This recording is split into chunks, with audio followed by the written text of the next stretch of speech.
Today I'm going to take you through some runner yoga poses, and today it's going to be for shoulders.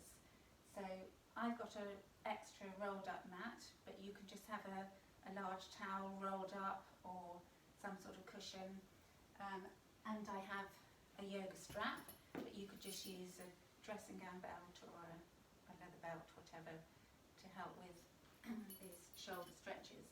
So we're going to start firstly on our tummies, and the thing with these stretches to do with running is that we want mobility in the upper body as well. So if we've got an even arm swing and we're open and relaxed through the chest and shoulders, we've got mobility through the shoulder girdle, then this helps with your arm swing, which again helps propel you forward.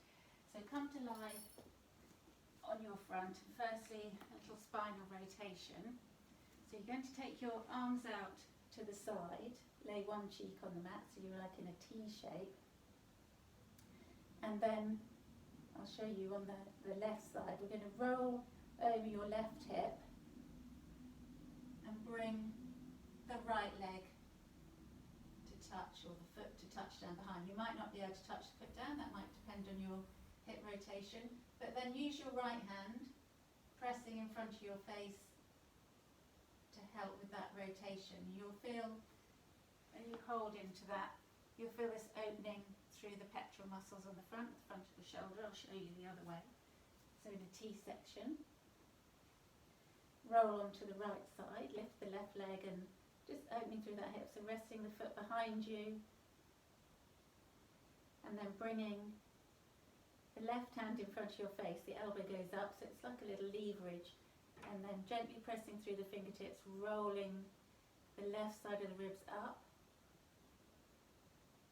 feeling that opening through the front of the shoulder.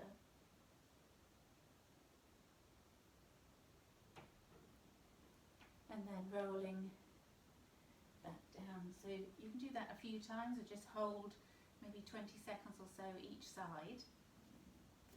Then we're going to stretch through the backs of the arms, so the triceps.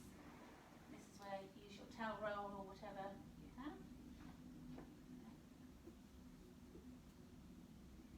And we're going to have knees under hips. You can tuck the toes under or have them pointing away from you. It makes no difference really. But you're going to place your elbows on the roll, and then bring your hands to touch your shoulder blades. And then you want to sink your chest down, pressing down through the elbows, so feeling, you can take your hips back if you need to, but feeling that stretch. You should be feeling this opening on the underside of the arm, that's the tricep. Just resting into that. Okay, so you can come up, you can repeat that a few times.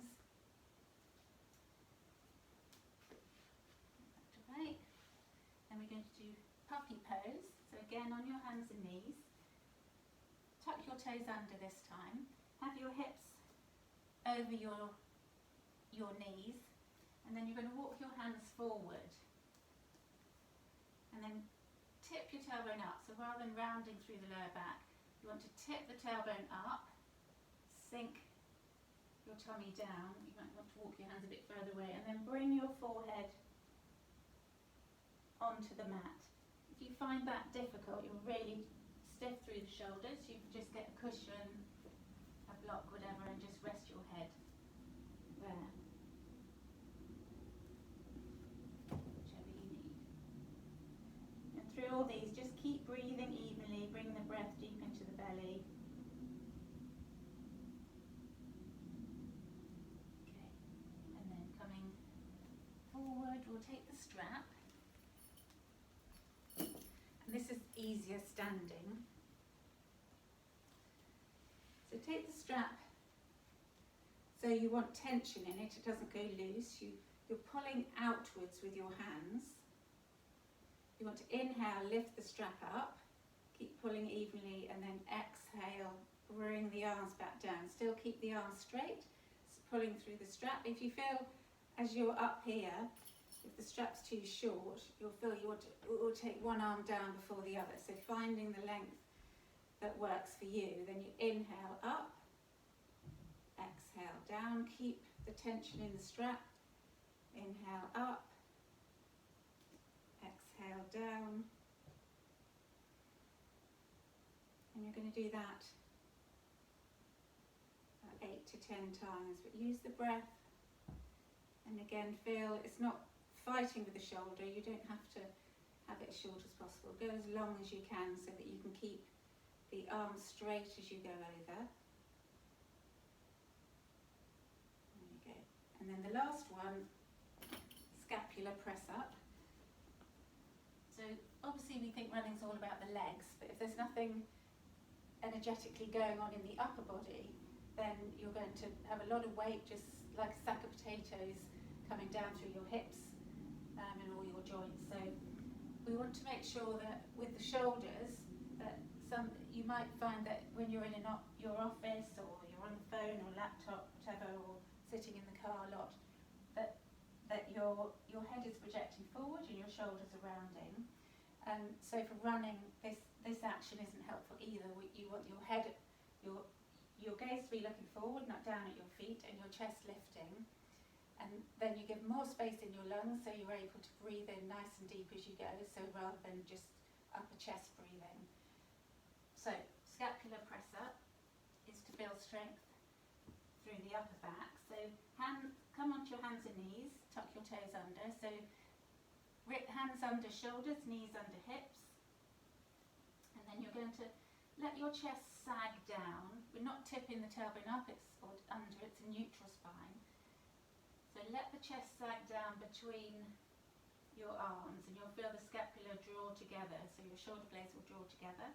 Inhale, and push through your palms, press down to lift up, rounding out between the shoulder blades. Exhale, again, sagging down between to bring the chest down, shoulder blades come together, and then press up. Exhale, down, and press up.